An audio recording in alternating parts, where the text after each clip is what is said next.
everyone, and welcome to One Teacher, One Scientist chat room. Our guest today is a very special one whose thought leadership is what I have really liked, and that is around design thinking and creative problem solving.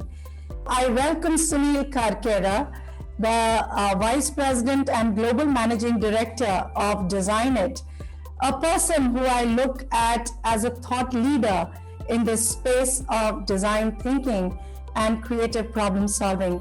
Sunil joins us from the Bay Area and shares with us his insights on design thinking and creative problem solving. Welcome, Sunil, to our chat room. And it's such a pleasure to have you here and understand the relevance of teaching design thinking to school children. Thank you, Vaishali. I'm privileged and honored to be here. Thank you for inviting me here. And that's the best first question, I think, is why? And what is it and why? And so I'll start by saying that today's education, unfortunately, is a stressful, competitive factory built on rote learning. I have a daughter too, who goes to school and goes through formal education right now. So design thinking, stands at a different place where it stresses on imagining creativity, what our children need. Design thinking is like a method, an approach to learning collaboration and problem solving, collaborative problem solving. And collaborative problem solving is very important when we seek solutions to problem that is where we have to bring in a lot of different expertise together. Right. So it's important to learn that. So one of the great things about design thinking that it's everybody can do it, especially children. It's not unreachable. It's very reachable, and we should really trust our children to be able to do this, and it can be done. And there's so many examples of children doing it and very effectively. Think of creativity. I think of creativity as and creative thinking as a muscle instead of a trait. Right. It's a muscle. It's not a trait. And you can train that muscle and get in shape, just like you build your biceps and abs and all those things. And design thinking is exercise for the mind, and it allows to build that muscle. And children need it, that muscle. Absolutely. So absolutely. And then it helps. What it does is it helps us approach problem solving with empathy. We have an urgent need for empathy in a divided world where there is social justice issues, sustainability issues. We have to create problems and experiences and services and products, or rather solve problems with empathy. And design thinking is one of the core fundamentals is empathy, right? It teaches them to think about the needs of people who will use it. Why are they building it in the first place? The impact of others and the society in general of what they build, what they create, and as well as the practical aspects of education, budget, the boring aspects. Design thinking teaches those things to be efficient in building things, not to be exuberant but be efficient. Design thinking is a efficiency tool also, right? Because of its approach. And it teaches them to put our children needs also this learning, and also I think many adults too, to learn to put their egos aside when they approach a problem. So design thinking is also a structure and a method to put egos aside, biases aside, and examine how to meet that unmet needs rationally as well as emotionally for the users, the emotional aspect of the use of a product or service, right? And these are key techniques and invaluable lessons for children to learn to solve problems or invent new things and eventually become highly creative contributors to the society and our planet. This is our planet. We need these creators. We need these collaborators. Absolutely. We need to, and we need to. Last I'll end this by saying we need to provide creative thinking tools and techniques to enable our children to hone and build that muscle which I talked about for problem solving, innovation, and creativity. Yeah, and somewhere, do you feel that if it is not taught in school, it becomes very difficult when children grow up and as adults, you suddenly want them to think like that. You suddenly want them to collaborate when they've actually grown in a very competitive society. So somewhere we need to build these skills right from the beginning, and maybe we need a paradigm shift in our education system. So how important do you feel are questioning skills? Like, how important is it for a child to be inquisitive enough and daring enough to ask questions? Sometimes your own self-beliefs and the way you've grown up being snubbed by teachers or being told by parents and teachers, okay, you ask too many questions, you shouldn't be asking, or just take it as it is kind of a thing. Do you think somewhere questioning skills also need to be nurtured in children? Absolutely, and children are by nature, curious. Yes. They want to ask a lot of questions, and I've seen parents, and my parents were also not so happy when asked a lot of questions. I think we should keep that spirit alive, that kindle spirit alive. But stepping back, I'm a believer in this is gem of a question you asked. It's the core of design thinking.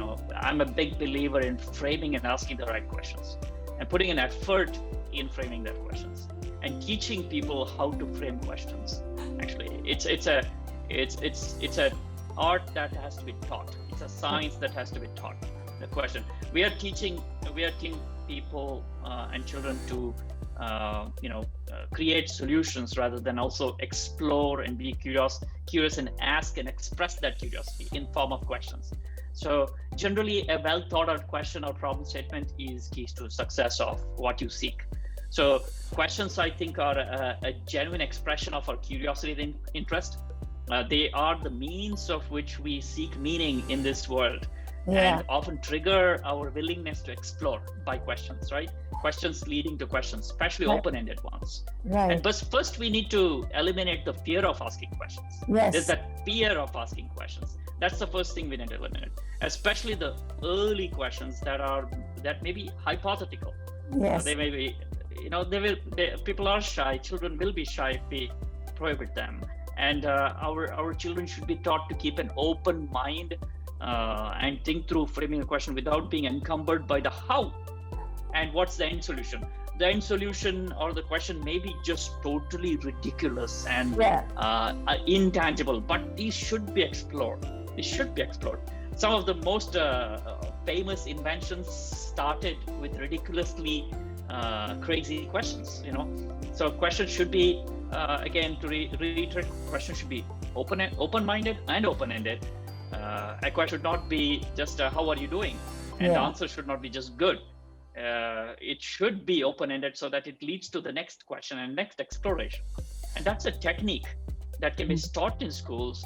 And these kind of questions also allow a great deal of freedom in approaching and iterating through solutions. Right? It doesn't shut the door. Absolutely. And somewhere as you were talking about, asking hypothetical questions, I somewhere feel that children need to build reflective thinking as well. When you do something, you should be able to reflect and objectively look at, the problem areas and what are the various areas where improvements can actually be brought in. So do you think somewhere reflective thinking and hypothesis is not being really explored in schools? The strength of hypothesis, the strength of building creative thinking using hypothesis. Where do you think, what is the gap area there? And do you find it reflecting when these children grow up as adults and come in the corporate world to work? Do you sometimes wish, I wish, this was taught in school and this person was trained to think creatively, and perhaps reflective thinking was not ingrained, or hypothesis was not used as a skill, in projects or the way the child was growing up? Do you find these areas? Absolutely, and you got it right where you said. I personally wish I was taught this in school in early stages. I think I would have done way better in terms of the initial phases of my life. I ended up learning it on my later phase of life, especially at work, where I learned this. Rather, I would have loved to learn it at school. But in the current system that we're teaching our children, we are teaching them to be kind of order takers and followers, rather than shaping them to be creators, inventors, and entrepreneurs and risk takers. Risk taking is such an important thing. Yes, right? I was going to come to that. Risk taking is something that our children are just not ready, because I guess the fear of failure is so strong and gets built in this structured formal schooling. Absolutely. It's there's this societal problem of having this unhinged focus on academic performance, and it's not helping. And teachers, schools, parents, and society in general, as well as businesses that hire our workforce, are really part of the problem, because we are hiring the top academic performance rather than the most creative exactly. So it is not building and encouraging, the current system is not building and encouraging curiosity, right? And hypothesis is the way to curiosity. It's a hypothesis, an expression of curiosity, right? Yeah. And today's children are burdened with a mountain of homework and rote learning activities that doesn't really allow them space to pursue their creativity, or explore that curiosity. So this naturally kind of discourages also that hypothetical thinking, the scientific thinking. It discourages. So what do you think? Do you think standardized tests and structured so-called curricular schooling is actually a hindrance towards creative problem solving, and design thinking can actually gets compromised when a child gets into a structured construct? And do you think these skills, when not built in children, will actually create a vicious cycle where they would not be able to really thrive in the 21st century? Because this is a knowledge economy that we are in. And if children are not learning the skills of creative thinking and collaboration and creation, they will lose out, right? But then our structured schooling is actually not letting them explore it. So where do you think we should start? Where do you think we need to revolutionize the way children are learning so that there is balance between structure and creativity? Sure, and I'll give you a long, answer on this one. And I believe that children are natural design thinkers by default. Yes. And the education system actually changes them towards the opposite, right? Today, we are teaching our children also to never fail. We're teaching them the only path in society is success. So failure is bad. One has to succeed every single time, even at the first attempt at doing anything. Yeah. And that's our education system teaching it, because how we measure success. There is we have exams after exams in entrance tests and all those things that basically says if you don't pass this at 99%, you're out of the system. You don't have any other path. Right. So we shut the door on children that way. So success and that too, first attempt success is our system. And this is not just in one country or other. It's a global problem in terms of education systems in relatively. So this is disabling the system for our children from attempting to approach and solve problems, right, in an iterative manner. We are not teaching them the power of iteration. And I'll get to the curriculum part of this with this. So in reality, creativity and innovation is an iterative path, right? It's laden with early failures, eventual success. Schools should build creative problem solving and I would say new product creation as hands-on activities right from early school. So we should teach communication as a key problem solving skill, research and ideation, as well as human centricity, right? And then this thing of prototyping, really prototype with cardboard and paper and elastic and so and empathy and collaboration as real problem solving. Build it into the curriculum as activities that actually demonstrably can contribute to academic performance that can be measurable, and you can hire and you can move children to the next step in education based on this performance, not just on pure pure the performance that we measure. Yes. And school should have some really, like we have labs and we have schoolrooms. The schoolroom itself is a workshop. Absolutely. Just move your desks and benches aside and make it a creative collaboration workshop. Absolutely. It's inexpensive.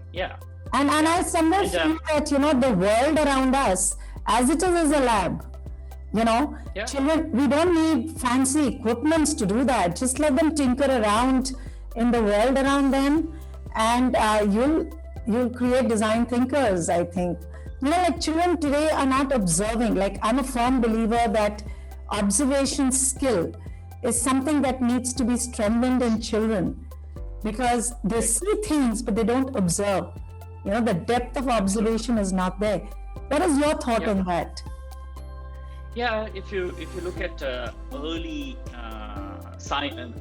people of science like Copernicus and Galileo, they didn't have computers, and they actually were able to imagine the movement of the planets, the whole system of the solar system through observation.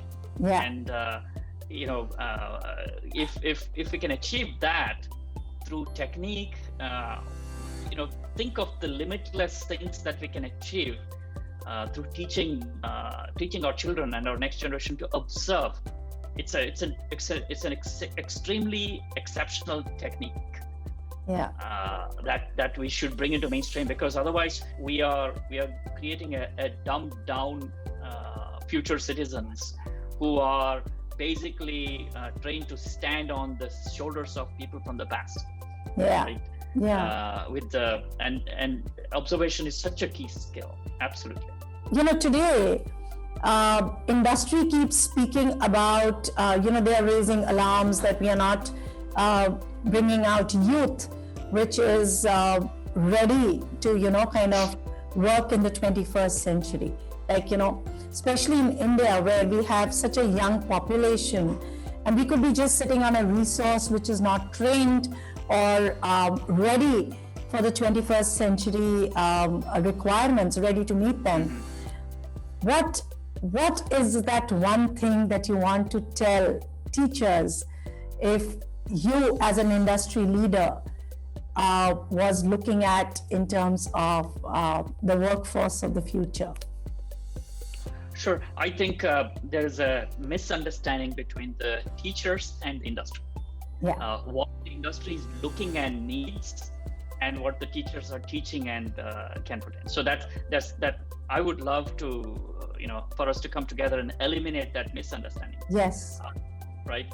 And while really they are saying we need innovators, thinkers, and to be educated and creative, and our teachers are creating curriculum and teaching a lot of science, engineering, and math, and that's something, right? STEM education is very favorable, and it's a must. We need to teach science, technology, engineering, and math. We need to teach them, but we are not teaching how we got there in the first place. How did we create that science? How did we create the engineering? How did we create the technology, and where did this math come from? How did Isaac Newton and Pascal and Bernoulli became great mathematicians and scientists? Because of creative thinking. So we are teaching the end result, but not teaching the techniques that actually created that end result. So I ask and request our teachers to step back, educate themselves in creative, right? Educate themselves, and it's not expensive. And the industry should help educate. I ask the industry to help our teachers and fund the education of teachers to bring in these tools and techniques. We need to create more teachers who can teach this. So we can't just put all the burden on teachers saying, we are not getting this type of people into our work. So the industry should fund it to get this. right? Yes. Their future workforce. Yeah. Absolutely. I totally agree with you. And, somewhere, like, for example, even coding. I mean, look at the way the world is running after coding, teaching children coding. But hey, I think we need to stop and think, what is the thought process behind coding? That perhaps, like if children are taught those skills, they will become natural coders, and coding, when it actually comes to the child implementing it, it would be much easier.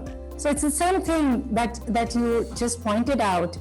And I am a very ardent believer, or I'm passionate about not just STEM but STEAM. When we talk of integrating art in it, I think pretty much the abstract thinking gets integrated. So I don't want to restrict myself to just STEM, as the world, I think today needs STEAM more than STEM. What do you think? Absolutely. My all-time favorite person in our history, planet, is Leonardo da Vinci. Yeah. Right. He with Leonardo's work, you see, he was a scientist first and an artist, or rather, he's an artist who is a scientist. Yeah. All his art has the Fibonacci sequence across the board, right? And he invented the early form of the helicopter and expressed it through art. Nature itself is full of math. Yes, right? absolutely. Right. So if you look at nature is full of golden mean across the world. So I think understanding art, learning art, and understanding art, developing taste, is such an important thing for our future generations. So we can not only create products, but we can create beautiful products that connects emotionally to humanity, right? Its users. So art is very important. Otherwise, we're just creating blocks of steel. Yes, absolutely. And that I feel makes STEAM a more powerful tool than just STEM. Respect the intuition and integrating abstractness in this concrete world just might be a strong way forward. Thank you so much, Sunil, for sharing your insights. And I just hope we can all revolutionize the way our children are learning and the way they are growing up. And thanks a lot for sharing thoughts on design thinking and creative problem solving.